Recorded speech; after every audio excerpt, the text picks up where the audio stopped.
कूजन्तं राम रामेति मधुरं मधुराक्षरम् आरुह्य कविताशाखां वन्दे वाल्मीकिकोकिलम्।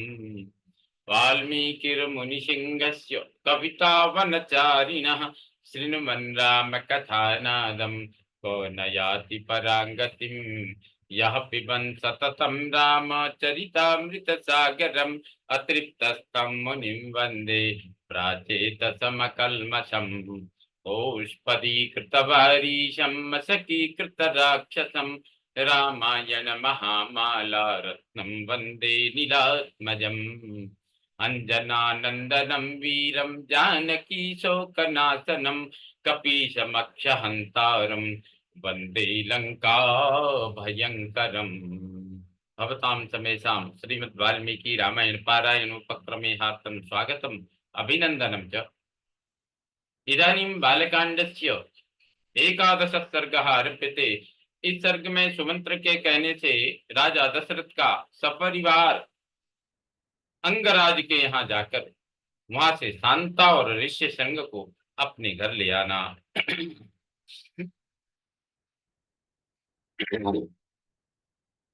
भूय एव हि राजेन्द्र शृणु मे वचनं हितं यथा सदेव प्रवरः कथयामास बुद्धिमान। तदनंतर सुमंत्र ने फिर कहा, राजेंद्र, आप पुनः मुझसे अपने हित की वह बात सुनिए जिसे देवताओं में श्रेष्ठ बुद्धिमान सनत कुमार जी ने ऋषियों को सुनाया था।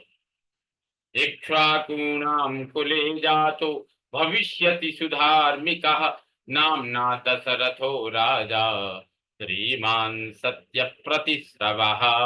उन्होंने कहा, इक्ष्वाकु वंश में दशरथ नाम से प्रसिद्ध एक परम धार्मिक सत्य प्रतिज्ञ राजा होंगे।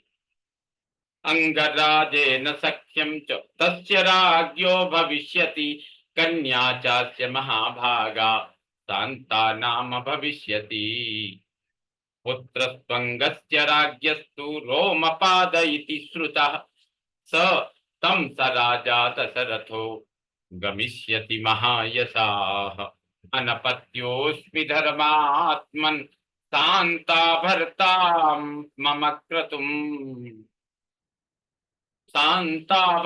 मम क्रतुम् आहरेत त्वया ज्ञप्तः संतानार्थम कुलस्य च।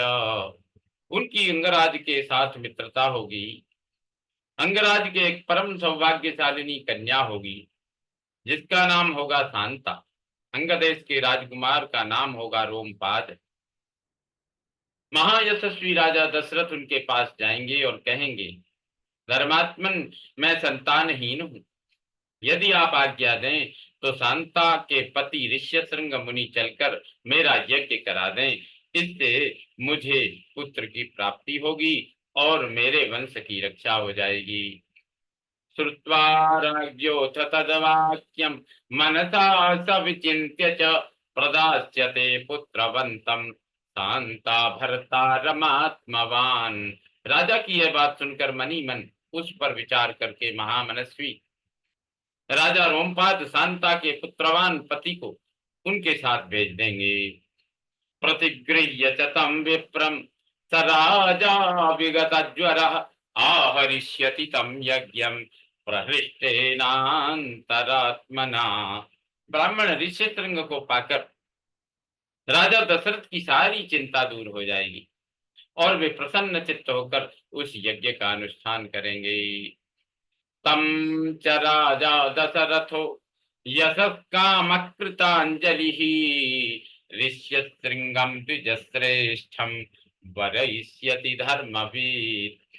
यज्ञार्थं प्रसवार्थं च स्वर्गार्थं च नरेश्वरः लभते च सतं यकामं लभते च सतं कामं द्विजमुख्यात् विशाम्पतिः।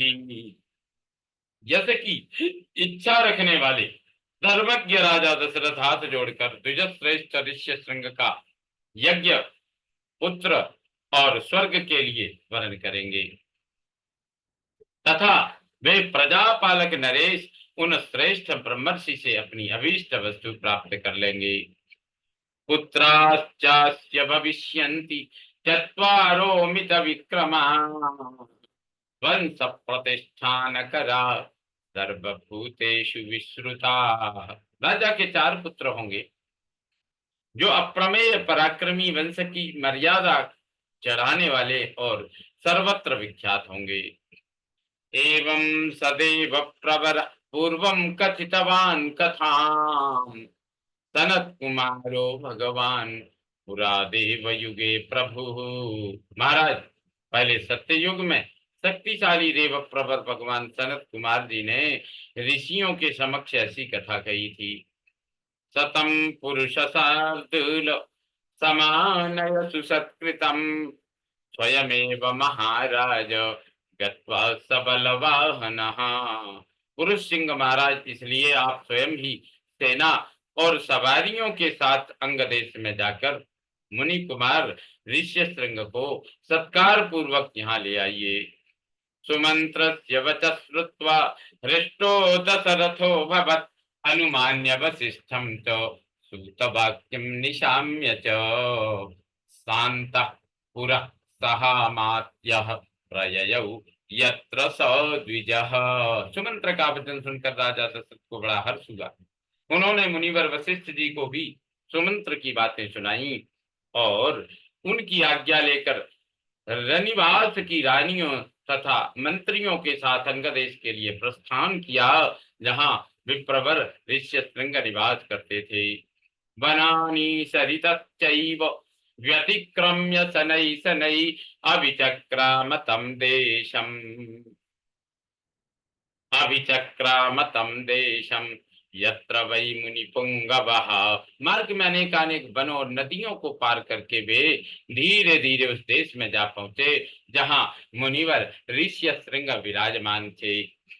आसाद्य तम द्विजश्रेष्ठम रोमपाद समीपगम ऋषिपुत्रम ददर्शाथो दीप्यमानमिवानलम। वहां पहुंचने पर उन्होंने द्विजश्रेष्ठ ऋष्यशृंग रोमपाद के पास ही बैठे दिखाई दिए।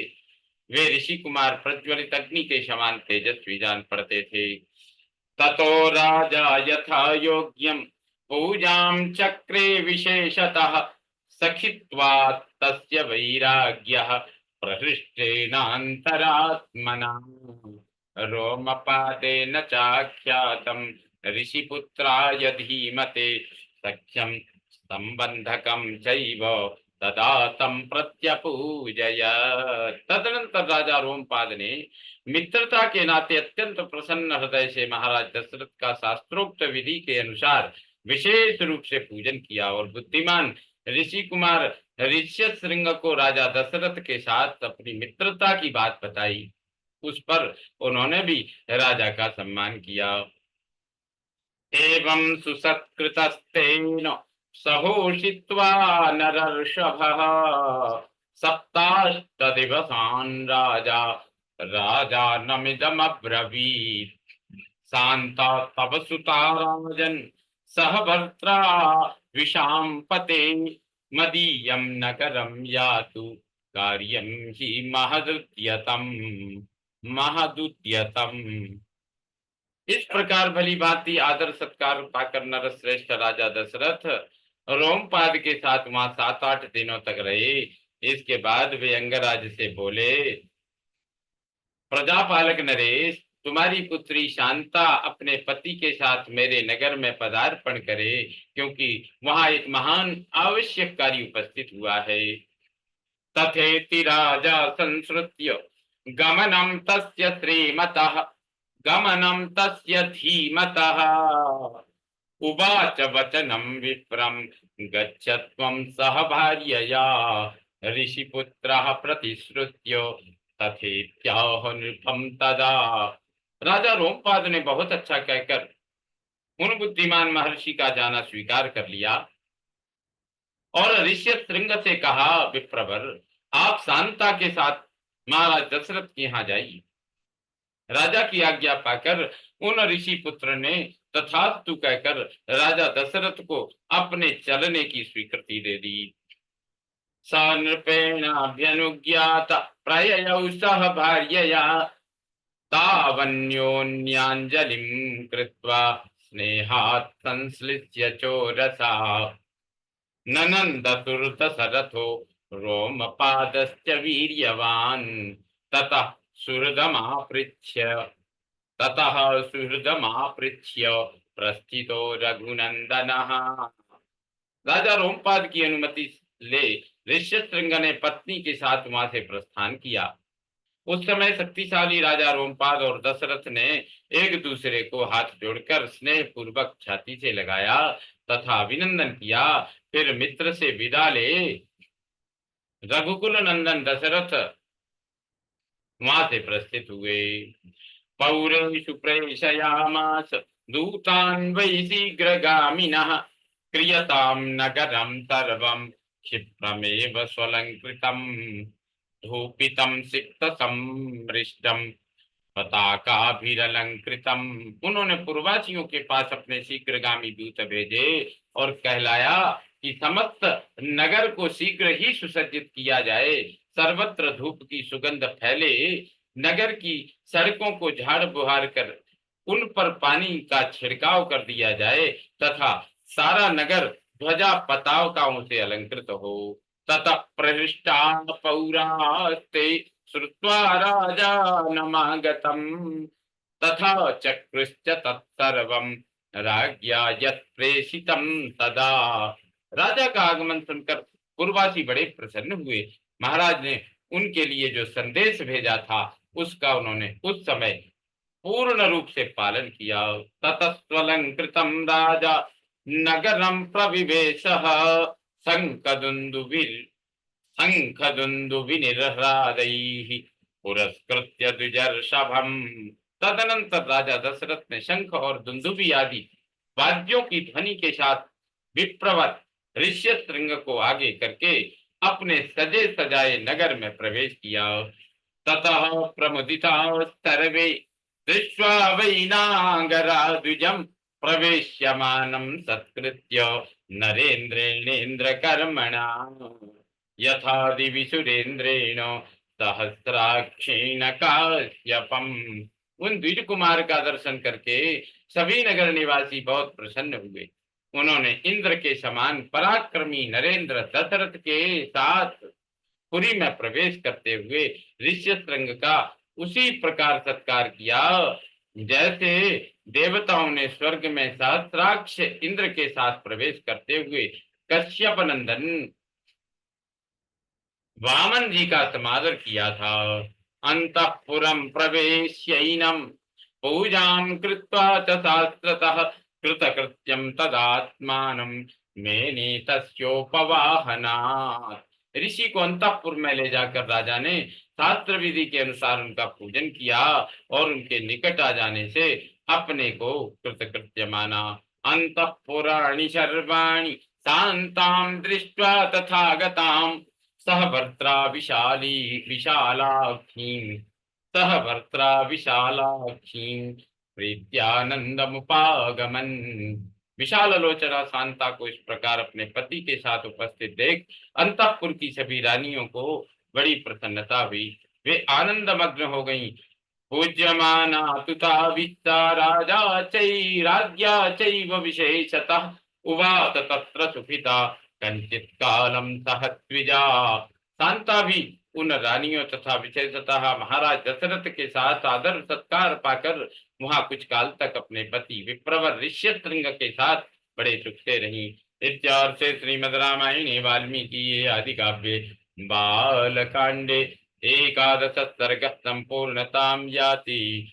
ओम पूर्णमदः पूर्णमिदं पूर्णात् पूर्णमुदच्यते पूर्णस्य पूर्णमादाय पूर्णमेवावशिष्यते।